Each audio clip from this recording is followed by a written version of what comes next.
akan sejarah Banyumas tak lepas dari peran seorang tokoh fenomenal yang dikenal sebagai Adipati Wirasaba.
Malam ini, tim Carang Seket melakukan ziarah sekaligus penelusuran ke makam Adipati Wirasaba. Konon, awal mula berdirinya Kabupaten Banyumas berawal dari tempat yang bernama Kadipaten Wirasaba. Kadipaten Wirasaba disinyalir sudah ada sejak tahun 1413. Sejarah Wirasaba melahirkan beberapa wasiat berupa pantangan-pantangan bagi rakyat Banyumas yang hingga kini masih sangat berpengaruh di kalangan masyarakat. Di antaranya adalah tidak boleh bepergian di hari Sabtu Pahing, tidak boleh menyantap makanan pindang daging angsa dan timun suri, dan tidak boleh membuat atau menempati rumah berbentuk balai malang atau balai berbentuk melintang. Assalamualaikum warahmatullahi wabarakatuh. Para pemirsa, kami pada malam hari ini sowan untuk penelusuran ke makam Adipati Wirasaba atau Warga Utomo sebagai penerus generasi yang selanjutnya setelah Bapak Wargotomo atau Bupati Wirasaba ini. Mari kita menguak sejarah dan misteri yang ada melingkupi Adipati Wirasaba tersebut. Benarkah beliau setelah pisauanan dari Pajang ada sebuah peristiwa sehingga beliau wafat di Dusun Bener, Lowano, Kabupaten Kebumen? Ini masih menjadi misteri, sekaligus juga meninggalkan pesan yang sampai hari ini masih diyakini atau masih dipercaya oleh sebagian besar warga Banyumas, yaitu dilarang bepergian untuk hari Sabtu Pahing, sekaligus membuat rumah dengan bentuk balai malang, dan dilarang makan pindang angsa. Ini semuanya adalah sebuah kisi-kisi pesan moral yang saya sangat yakin ada sisi baiknya, tergantung bagaimana kita mensikapinya. Selain itu, Wirasaba juga melahirkan seorang tokoh besar yang mendirikan Kabupaten Banyumas, yakni Adipati Warga Utama II. Adipati Warga Utama II konon bernama asli Jaka Kaiman. Jaka Kaiman adalah menantu Adipati Wirasaba yang diangkat sebagai adipati dengan gelar Adipati Warga Utama II oleh Sultan Hadiwijaya alias Jaka Tingkir. Adipati Warga Utama II kemudian membagi wilayahnya menjadi 4 bagian, sehingga lebih dikenal sebagai Adipati Merapat.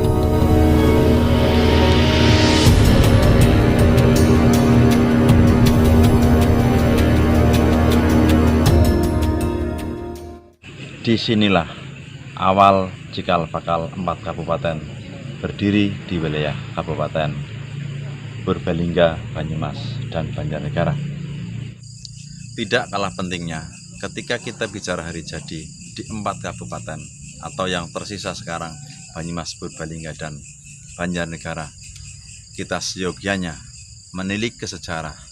Setelah Adipati Wirasaba gugur setelah pisawanan dari Pajang, kemudian diteruskan oleh Joko Kaiman yang menjadikan Wirasaba menjadi 4 kabupaten. Oleh beliau setelah diberi anugerah menjadikan dibagi 4 bagian, berhubung saudara-saudara atau keturunan dari Adipati Wirasaba takut atau enggan untuk sowan ke Pajang karena takut diberi semacam hukuman, karena biarpun bapaknya tidak salah, terbukti secara kebetulan atau memang sudah ditakdirkan oleh Yang Kuasa, beliau juga gugur di Dusun Bener, Lowano, Ngambal, Kabupaten Kebumen. Mari para pemirsa, kisi-kisi misteri yang ada selayaknya kita kedepankan. Saya pribadi selaku warga Banyumas, biarpun saya lahir di Banjarnegara, tapi kami adalah bagian dari tanah Banyumas. Dulu tanah Banyumas ini, Wirasaba ini adalah sebagai mancanegara kulon, yang oleh Majapahit juga diberikan kewenangan untuk memperluas wilayahnya sampai ke daerah Kedu. Purworejo Kedu ke barat adalah salah satu wilayah kekuasaan dari beliau Adipati Wirasaba atau Warga Utomo yang bergelar atau dulu berkuasa di wilayah Wirasaba. Malam hari ini kita mau sowan ke tempat yang cukup bersejarah bagi kita. Monggo kita bergerak ke arah utara untuk sowan ke beliau. Sekali kontroversi atau misteri-misteri yang melingkupi beliau Adipati Wirasaba atau Adipati Warga Utomo, yaitu ketika beliau gugur setelah pisawanan dari Pajang, beliau berpesan banyak hal yang tentu saja gugurnya beliau betulkah karena kesalahpahaman atau betulkah karena informasi yang memang menyudutkan beliau sehingga beliau sampai gugur di tengah perjalanan menuju Kadipaten Wirasaba. Yang juga dalam perjalanannya beliau ketika konon ditandu menimbulkan atau menjadikan nama-nama tempat beliau ditandu, ada nama seperti Gandulekor ketika beliau pengusung jenazahnya duduk di bawah daun gandul atau daun pepaya untuk melekor atau untuk duduk, untuk melepas istirahat. Benarkah juga di satu titik ada nama Lawang Awu yang konon katanya ketika beliau kondur, ketika sudah seda atau meninggal, di situ ada semacam perapian yang saking tingginya perapian itu menimbulkan seperti pintu, yaitu Lawang Awu, pintu yang berasal dari abu. Alhamdulillah penerangan malam hari ini dan sudah memang dipersiapkan jauh-jauh hari, wilayah sini diterangi dengan penyinaran yang cukup bagus.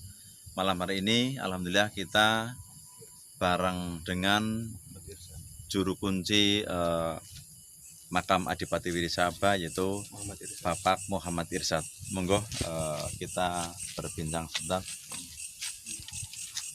Nyuwun pangapunten kunci kawula saking sarang 50 nyuwun pangapunten badhe nderekaken nyuwun informasi Mbah Muhammad Irsad nggih, nyuwun sewu sampun pinten laminipun ngasta kunci juru kunci wonten makam menika. Kawula sampun sekawan tahun nggih. Nerasaken napa istilahipun saking Bapak kolorin nggih. nerasaken perjuanganipun Bapak Kunci saking Bapak Madihwan nggih. Nyuwun pangapunten samenika sampun yuswa sinten? Kawula sampun yuswa 17. Alhamdulillah. Sehat nggih Pak Juru Kunci.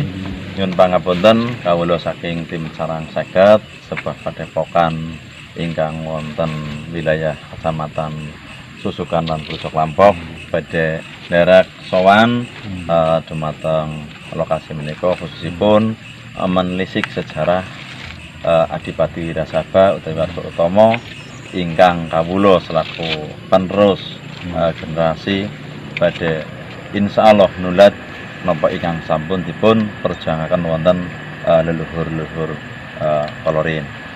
Monggo Bapak Kunci kawula aturi kawula suwun napa kawula nderek sowan. Monggo.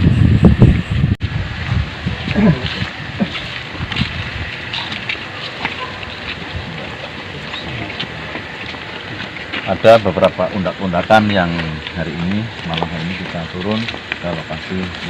Ada beberapa makam yang ada di lokasi tempat, nanti bisa kita langsung saksikan yang kita nanti mau sowan. Jika ada peziarah yang sowan ke tempat ini untuk melepas istirahat, ya kebetulan sudah dinyalakan. Dan ini adalah makam Adipati Wirasaba yang sangat legendaris di wilayah Banyumas. Juga ada kentong yang cukup besar tergantung di sebelah kiri dari makam tersebut. Ada beberapa bangunan yang memang cukup bagus di sebelah kanan, sebelah barat dari makam tersebut maupun di sebelah kiri. Mungkin dari keluarga besar dari beliau Adipati Wirasaba. Monggo Bapak sedang membuka pintu untuk masuk ke makam.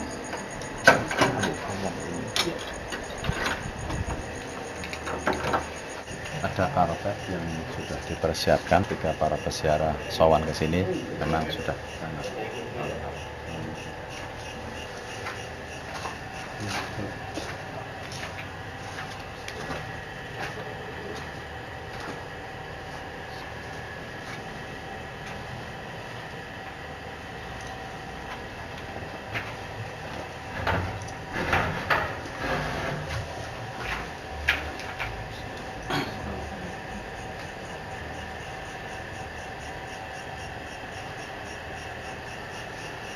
kita mau mengawali ziarah malam hari ini.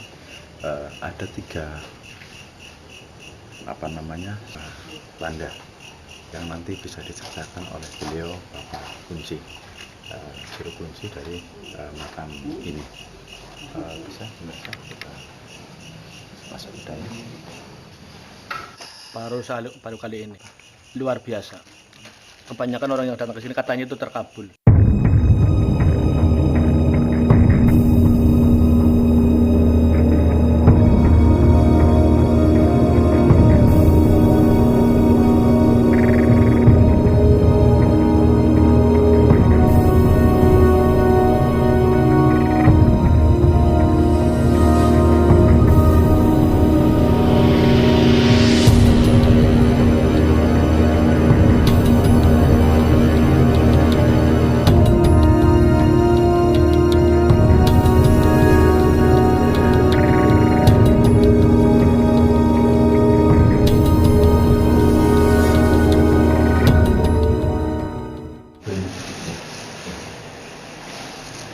Ini adalah makam dari Ki Adipati Wiro Wargotomo ingkang kaping setunggal.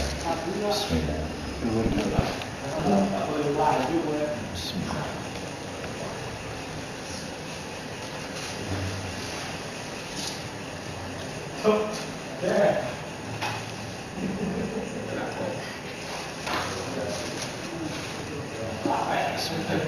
Terus kita bergeser ke sebelah kiri dari makam Adipati Wargotomo yang pertama.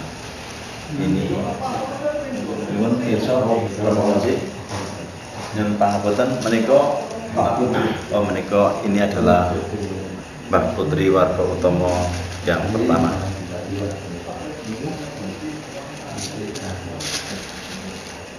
Makam ini sangat rawat karena memang sangat bersih, ditutup dengan lampu putih, dengan karpet hijau, dengan lensa cat putih.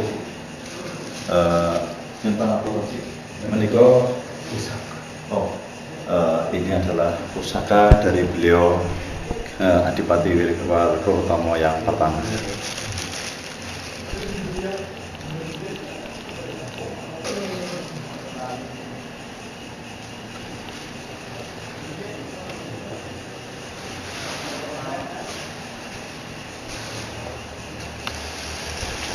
sini kita bersiarah sekaligus mencoba untuk mengungkap dari misteri-misteri ataupun bagaimana pergerakan beliau yang selalu nurut tanpa bolong, menang tanpa asorake. Ini adalah sesepuh kita, Rama Kunci. Dengan izin beliau kita bisa sowan sekaligus penelusuran di tempat ini. Alhamdulillah malam hari ini mendukung Temaram Rembulan menemani kita berada di makam Warga Utomo yang pertama. Nyuwun pangapunten Rama Kunci. Saya kawula ngambil bukunya pun. Di sini ada silsilah dari Setelah berziarah, kami mendapatkan kenang-kenangan dari juru kunci makam, buku yang berisi sejarah Kabupaten Wirasaba. Raden Haryo Baripin menjadi menantu Sri Prabu Ninggawatu. Raden Haryo Baripin menjadi menantu Sri Prabu Ninggawastu.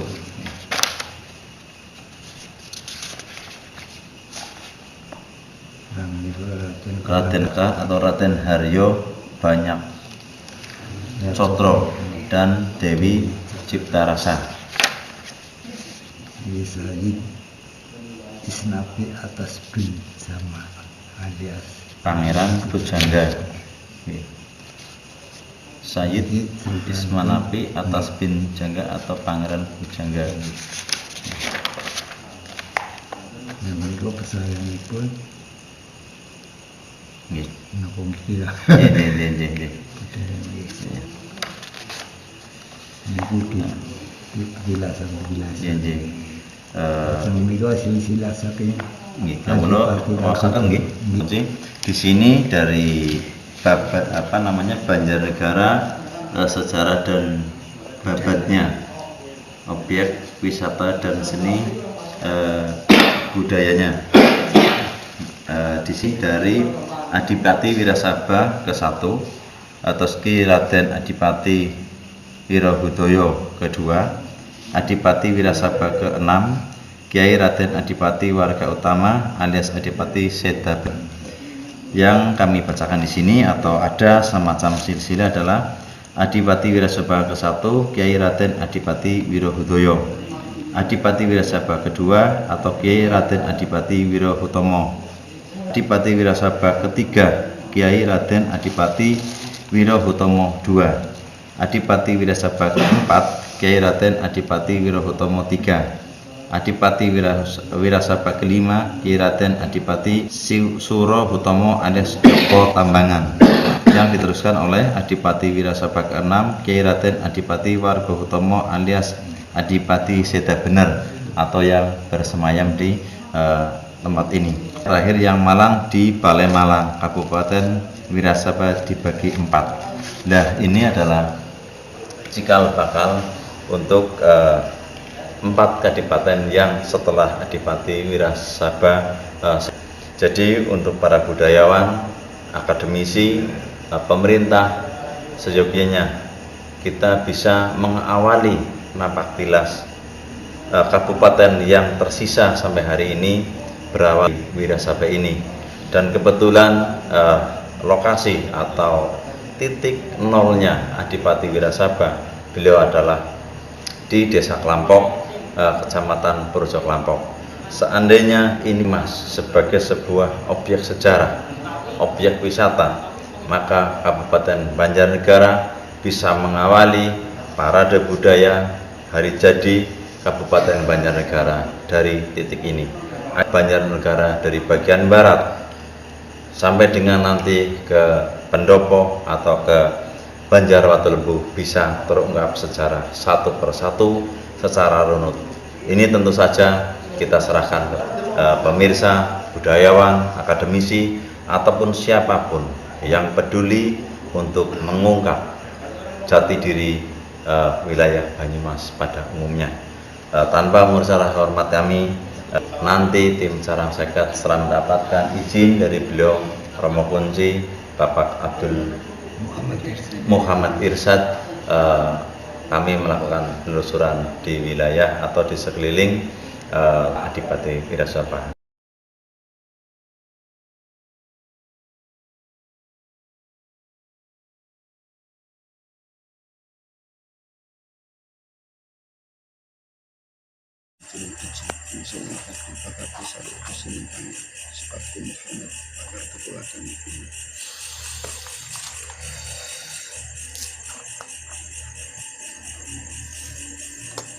Seperti biasa, suhu carang seket mencoba mematerialkan sebuah energi menjadi benda wujud agar berbentuk energi yang tertangkap bisa dilihat dan dirasakan secara nyata.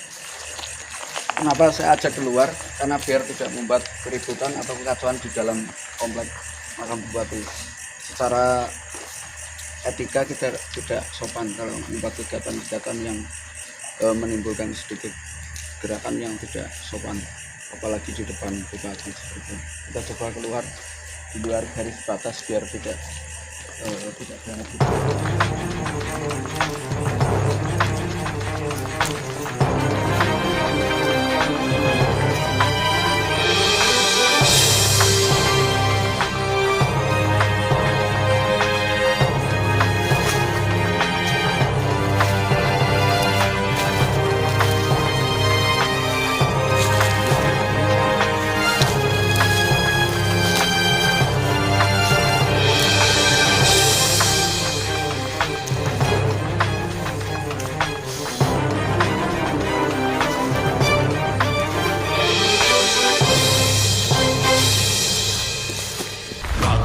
Menyusun mantra, mantra menyusun daya, daya mantra mengunci semua daya, daya mantra menyerang pikiran seluruh makhluk dalam alam semesta.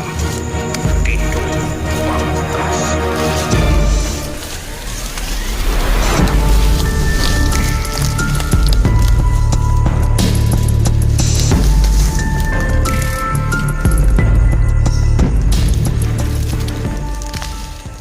Kalau berdasarkan filosofi ini buat ngatur seluruh warganya, warga Kadipaten. Tapi dulunya itu untuk pelantikan, melantik dan simbol kekuasaan. Suaranya masih megap-megap. Ini jarang di sini, jadi dulunya dipakai oleh banyak pejabat dan banyak untuk kerebutan paranormal. Cuma kebetulan dia balik dan kita diminta untuk mengamankan. Dia sudah capek mengikuti politisi yang saat ini berjalan. Ditunjukkan, Pak. Ini adalah Di tempat ini, kami mendapatkan kejutan dari juru kunci makam bahwasanya makam dari Raden Jaka Kaiman atau Adipati Warga Utama II atau Adipati Merapat, sang pendiri Kabupaten Banyumas, juga berada di lokasi ini. Hal ini tentu saja sangat mengejutkan bagi kami, sebab sepengetahuan kami, makam Raden Jaka Kaiman atau Adipati Merapat berada di Desa Dauhan. Kami pun meminta kepada juru kunci makam untuk diantar dan ditunjukkan lokasi makam yang diklaim sebagai makam Raden Jaka Kaiman. Benarkah makam Raden Jaka Kaiman atau Adipati Merapat berada di lokasi yang sama dengan Adipati Wirasaba, yakni di Dusun Kiringan, Desa Kelampok? Lalu, siapa yang dikebumikan di Desa Dauhan? Atau makam yang berada di satu lokasi dengan makam Adipati Wirasaba dan diklaim sebagai makam Raden Jaka Kaiman hanyalah sebuah petilasan atau makom? Benar atau tidaknya hal tersebut, yang pasti sejarah Adipati Wirasaba akan tetap dikenang oleh masyarakat, dan wasiat-wasiat beliau hingga sekarang masih tetap terjaga dan terpelihara dengan baik di hati masyarakat Banyumas pada umumnya.